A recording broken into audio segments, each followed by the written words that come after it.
everybody, I'm Heather Briggs of My So Quilty Life and welcome back to my channel. I'm so happy you are here. In this video, I will be teaching you how to make month 2, block 4 of the Flower Shop block of the month.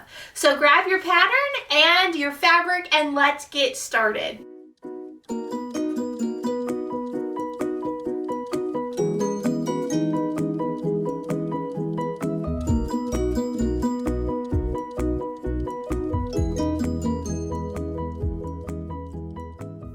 Okay, before we get started, I want to show you what we made in our last video, which was block 3.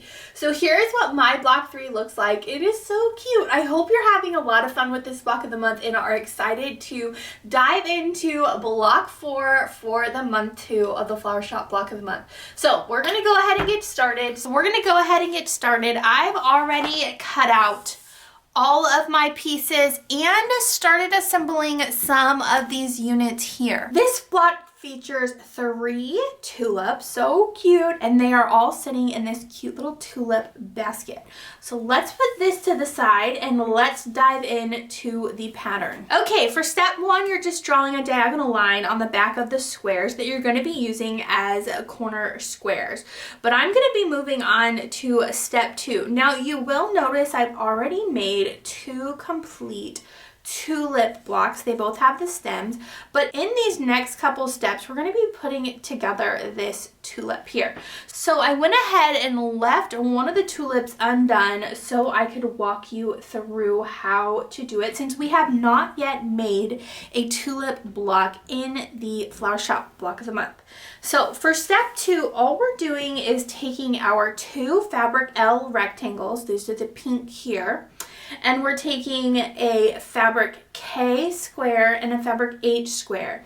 You're assembling your fabric K on either the top right or top left, and assembling your fabric H on the bottom left or bottom right here. Now pay close attention to the diagram because you will be pressing your fabric K in opposite directions. On this LL unit, I have you pressing it in towards a fabric L here. So go ahead and make those 2 units and we will move on to step 4.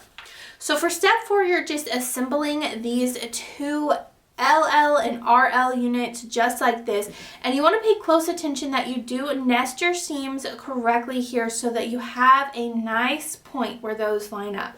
So that is where you need to pay close attention to on this.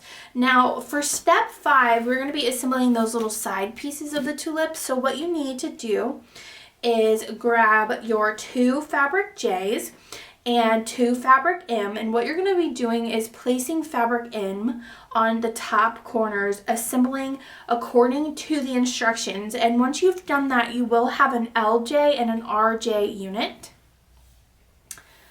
Pay close attention to pressing directions on these so that these seams nest as well. So for step 6, you're just making these cute little half square triangle units. They're so tiny, so cute, and make sure you do pay close attention to pressing. I have you pressing towards the white fabric here and the pink fabric here. So what you need to do next is kind of where I'm all caught up for you, is we need to assemble right here our left unit and our right unit.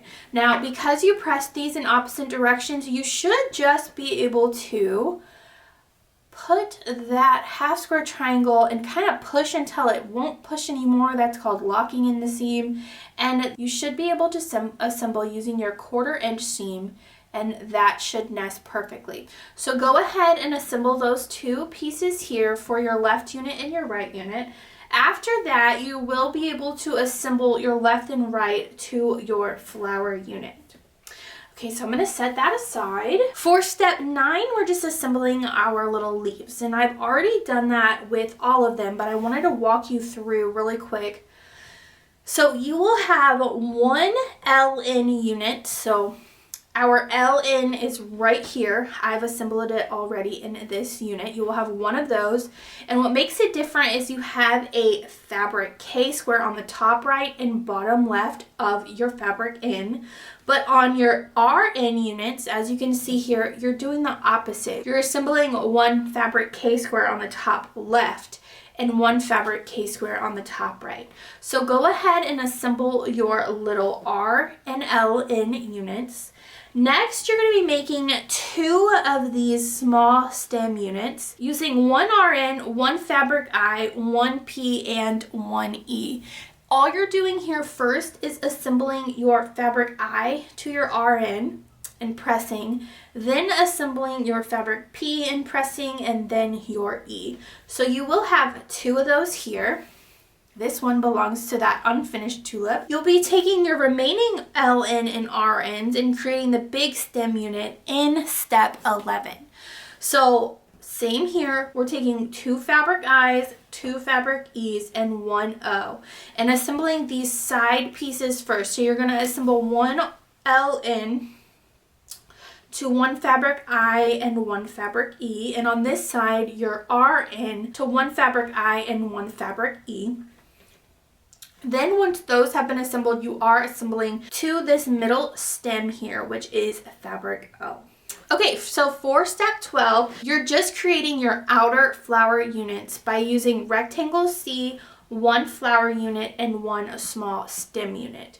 So once this tulip is together, which I will go assemble in just a moment, you will assemble your fabric C on top, like I've done here, and your small stem. Now, luckily you don't have anywhere where your stem has to line up to your flower, which is great, but always try to make sure that middle seam going down the flower is in the middle of that stem.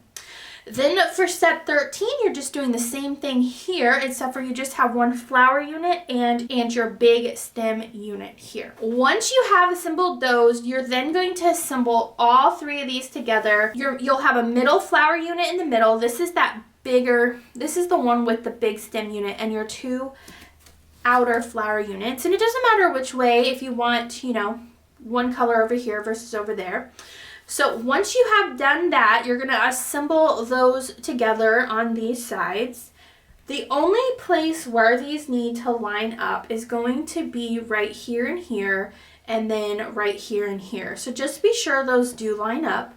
I'm going to set this up here to move on to step 15, which I've already done here. You're going to cut out your tulips from your panel, or you're going to hand embroider and cut out the size in the cutting instructions. And the next thing you're going to do is assemble fabric C rectangles to the top and bottom of your tulip word. You're going to press and then assemble your fabric Q rectangles to that, and I've done that here. And then for step 16, you're going to go ahead and assemble your fabric H squares on the diagonal line and press towards fabric H. Simple, simple, simple. The next thing you're going to do is you're going to be making these little handles in step 17. And I've already gone ahead and done that here just to speed up this tutorial just a bit. But what you're going to do is you're going to assemble 2 fabric Fs to your R. So you have an F and an F, and then you're going to have your fabric R. Now in the patterns, if you are using a directional or the fabric specified in the Dainty Meadow collection, you do have to pay close attention because you do have stripes and you want them going the right way. But for me, I didn't really have to worry since fabric R is a square. I could just rotate as needed. After you've done that, you're going to assemble your fabric D and B to the top and bottom here in step 18. So now we've gotten this far, I'm going to go ahead and assemble my little tulip up here just so that he is ready to go, and then I'm going to assemble and make my flower cluster unit right there. And when I get back, we'll move on to step 19. Okay, so I have just assembled all of the tulips together, creating my flower cluster unit, which was step 14. Okay, so now for step 19, I'm taking that flower cluster unit and assembling it to our Q unit here. After I do that, I am going to assemble these LB and RB units. These are the handles, and I'm going to want to make sure I nest my seams right here. After I do that, on step 20, I'm also just assembling that fabric G to the top. So I'm going to go ahead and get all of that done, and when I get back here, we will be all finished with this block. Okay, I just got done assembling my entire block 4, and I'm so excited to show you. here she is. Here are my little tulips in this adorable little basket. Those tulips are so cute, sprouting out of the little tulip basket. I really enjoyed making this block. It was a lot more simpler, I feel like, than a couple of the other blocks that we have done so far, but this is gonna look so cute in that little storefront in the flower shop. I hope you enjoyed making this block. Now there is something we need to do. We need to go ahead with our block marker and put, with a wonder clip, put our block marker for block 4 right there at the top, so we know exactly which block this is when we go to put this quilt together. We also need to get out our handy dandy progress tracker and mark off that we have completed a block 4. I hope you enjoy making this block this month. If you're wanting to participate in Flower Shop and do not have the kits or the patterns, head on over to mysoquiltylife.com to check out which shops are carrying a kit, or grab from your stash like I have and grab the patterns from mysoquiltylife.com to get started. We are headed into month 3 next month. I'm so excited. We'll be halfway there. I'll see you next time. Bye guys.